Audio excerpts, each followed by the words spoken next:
Surprisingly, over 90% of viewers haven't subscribed yet. If you're enjoying the content, hit that subscribe button.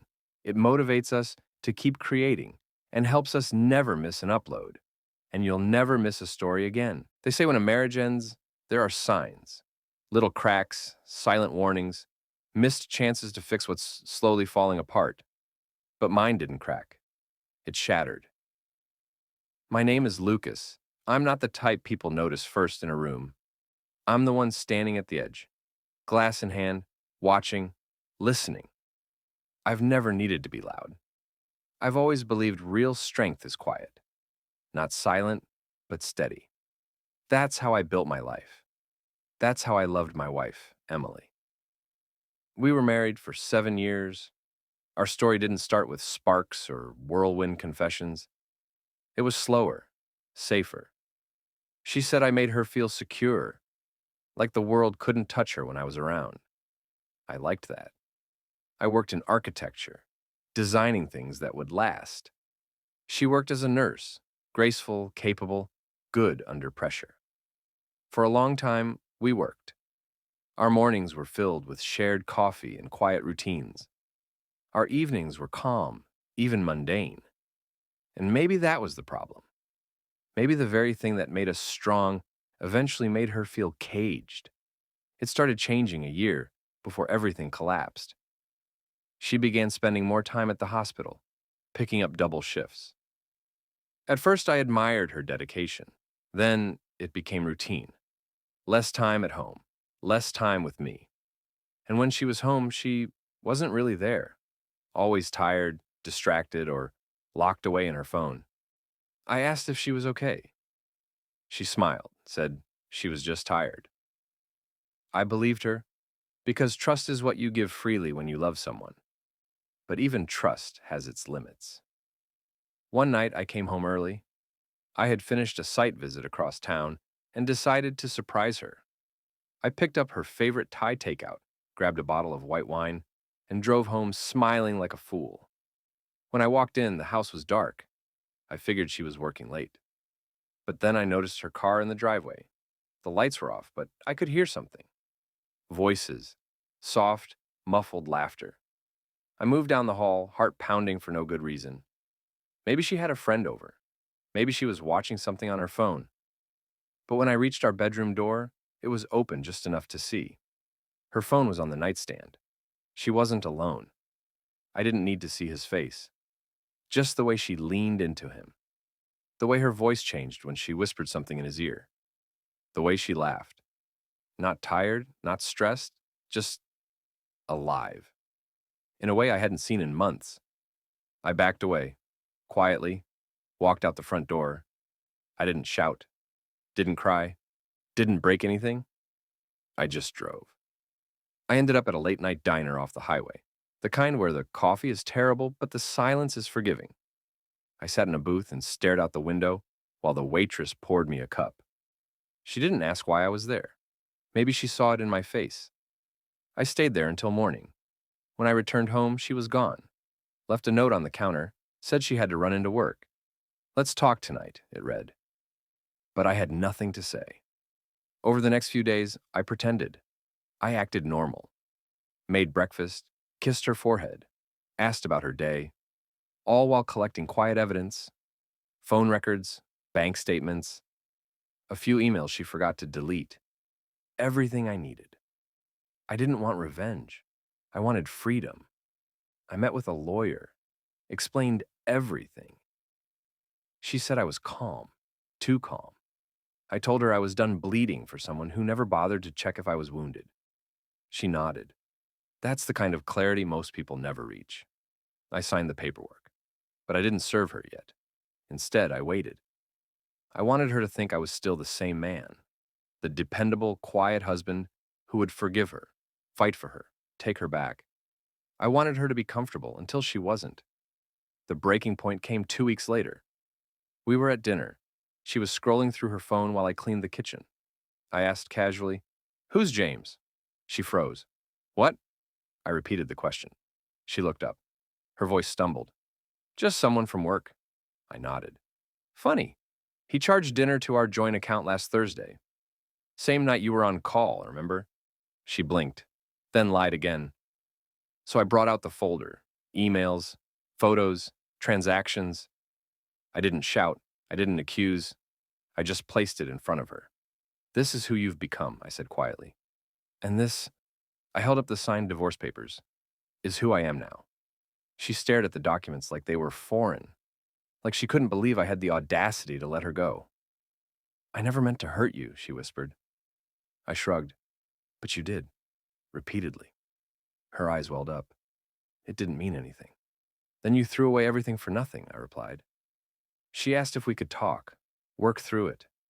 She said she still loved me, but I was done carrying the weight of a one-sided marriage. I moved out the next day. She stayed in the house, but it wasn't the same anymore. Her texts changed from defensive to desperate. She called at night, sent long messages, said she missed me, said she was lost without me. I didn't answer. I had nothing left to give. In the weeks that followed, my phone became a museum of unread messages. Emily tried everything. She apologized, justified, minimized. Then came the regret. Long texts at midnight, voicemails with shaky breathing, and the soft whimper of someone realizing too late what they've lost. But I didn't respond. It wasn't revenge. I wasn't trying to punish her. I just knew that if I opened even the smallest window, she'd try to crawl back through, and I was done opening doors for people who kicked them down without care. I'd moved into a furnished apartment across town. It wasn't glamorous, basic furniture, creaky floorboards, and a window that overlooked a noisy street, but it was mine. A clean slate, a place that didn't smell like her perfume or carry the echo of her laughter. The first night was the hardest. Not because I missed her, but because silence has a way of peeling back everything you've been pretending not to feel. I sat on the edge of the bed, staring at the floor for hours, the weight of betrayal pressing into my chest like a hand that wouldn't let go. But I didn't cry. I don't know why. Maybe I'd already done all my grieving while she was busy falling for someone else. Instead, I started building a life that didn't include her. I woke early, ran every morning before the sun rose. I returned to old hobbies, sketching, woodworking, photography, things I'd pushed aside for years in favor of late-night hospital calls and her unpredictable schedule. I even started bringing my camera to work sites, snapping pictures of the structures we designed. It reminded me of how much I used to love my job, not just for the salary or security, but for the simple joy of building something that lasted, something she never valued. People started to notice the shift in me. My coworkers said I seemed lighter. My sister, who had always been protective of me, said my eyes looked clearer. You're finally breathing, she told me one day over coffee, and I realized she was right. I hadn't just been heartbroken. I'd been suffocating in a relationship that slowly erased who I was. Then one afternoon, she showed up at my new apartment. I had just returned from the store. She was waiting by the door, arms crossed, eyes puffy. I called you, she said. I saw. You didn't answer. I know. She looked down. I deserve that. I didn't argue. She looked up again, eyes scanning the space behind me like she was searching for remnants of the life we once had. I don't know who I am without you, she whispered. That hit me. Not because I felt guilty, but because I used to feel the same way. For years, I made her the center of my world, and in doing so, I lost myself. But now I was learning to be whole on my own. I hope you figure that out, I said. But I can't be the one who helps you anymore. She stepped closer. You don't miss me? I miss who I thought you were, I replied. She flinched. I was lonely, she said, like that somehow made it better. You were always working, always quiet. I needed something more. And instead of talking to me, I said calmly, you went looking for someone who made you feel temporary excitement. She didn't deny it. Do you love him? I asked. She shook her head. He's gone. It was a mistake. I nodded. I hope next time you're hurting, you choose honesty over betrayal. Her voice broke. I thought you'd fight for me. I did, I said, for years, but I won't fight against myself. She left after that. I didn't watch her go. That night, I sat at my small kitchen table, opened a notebook, and wrote down everything I had forgotten about myself. My favorite books, my dream travel destinations, the things I wanted to learn, the people I wanted to reconnect with. It felt like meeting myself again after years of being a stranger in my own life. The divorce was finalized quietly. She kept the house, though I knew she couldn't afford it alone for long. I signed away anything that tethered me to her, and in return, I kept my freedom. I found a new rhythm, new friends, a new barber shop, a small local bookstore where the owner always had a sarcastic recommendation waiting for me. I started hiking again, alone mostly. Just me, nature, and a growing sense of peace I hadn't known in years. And then something unexpected happened. I ran into James, the man she cheated with. It was at a hardware store, of all places. He was standing in the aisle, looking lost, in front of a row of power tools. I didn't recognize him at first. He looked different, stressed, worn out. When he saw me, his face went pale. "Lucas," he muttered. I nodded. Said nothing. He shifted awkwardly. "Look, man, I didn't know she was still with you. She told me you two were separating." "She lied to you?" I said plainly. He scratched the back of his neck. "Yeah, I figured that out. Trust me." I didn't want a heart-to-heart, but I was curious. "Still together?" He laughed, bitter and dry. "She left a month after everything blew up. Said she wasn't ready for anything serious. Guess she got bored of me, too." I said nothing. "Anyway," he added, "for what it's worth, I'm sorry."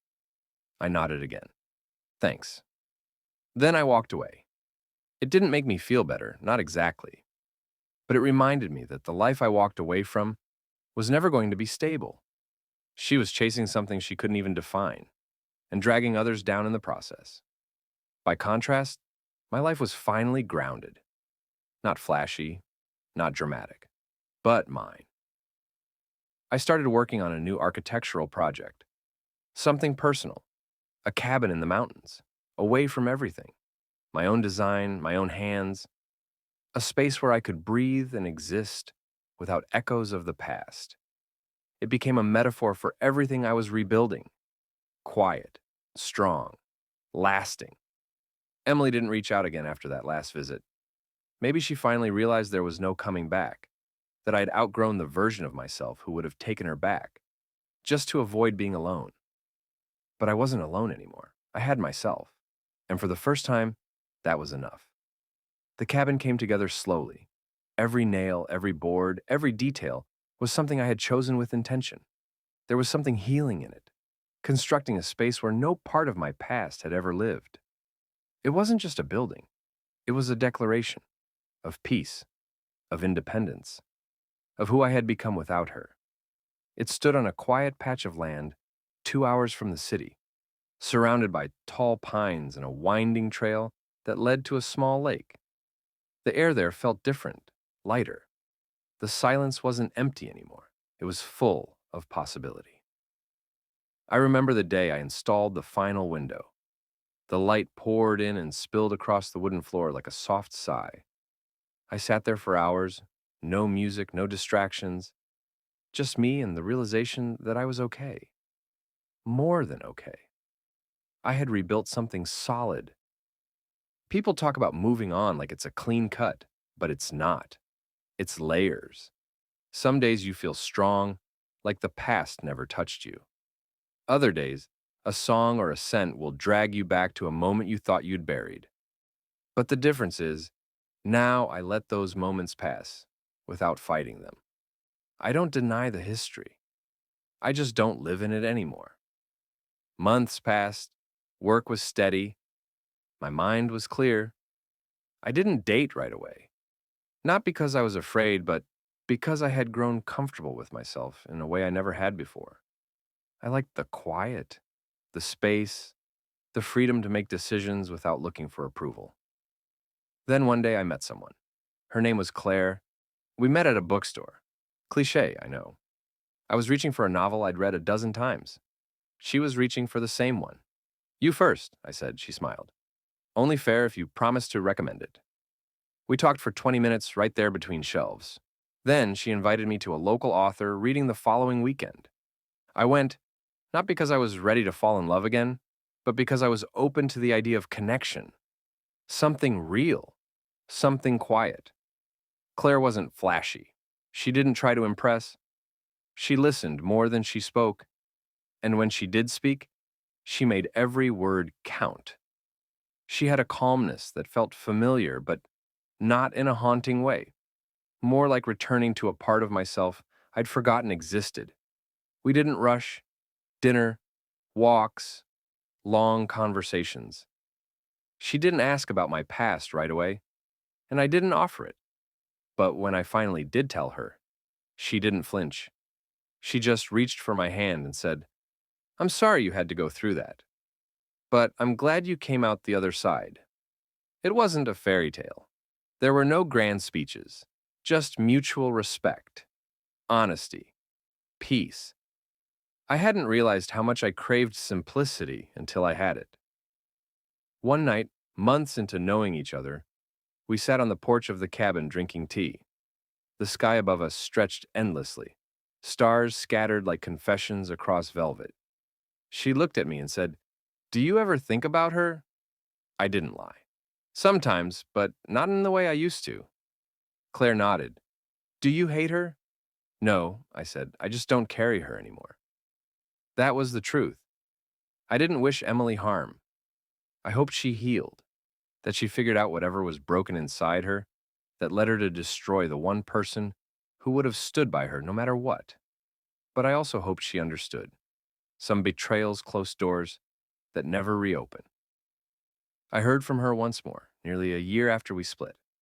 A short email. It said, "I saw your name on a design award shortlist. Congratulations. You always were steady." I didn't know how rare that was. "I hope you're happy." I stared at it for a long time. Then I archived it without replying. I didn't need closure anymore. I was already living it. These days, I spend more time in the cabin. I teach design at a local college part-time. I still take photographs, mostly landscapes now. Claire and I travel, sometimes near, sometimes far. We never post about it. No hashtags, no performances.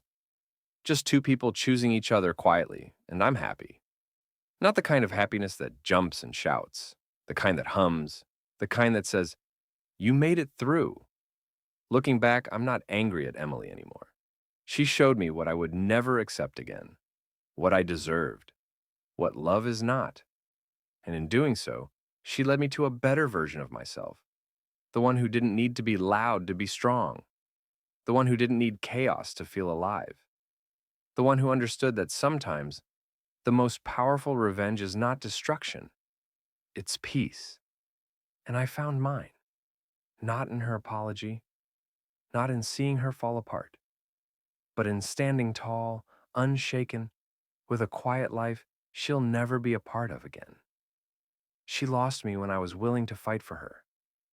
I found me when I was finally willing to stop.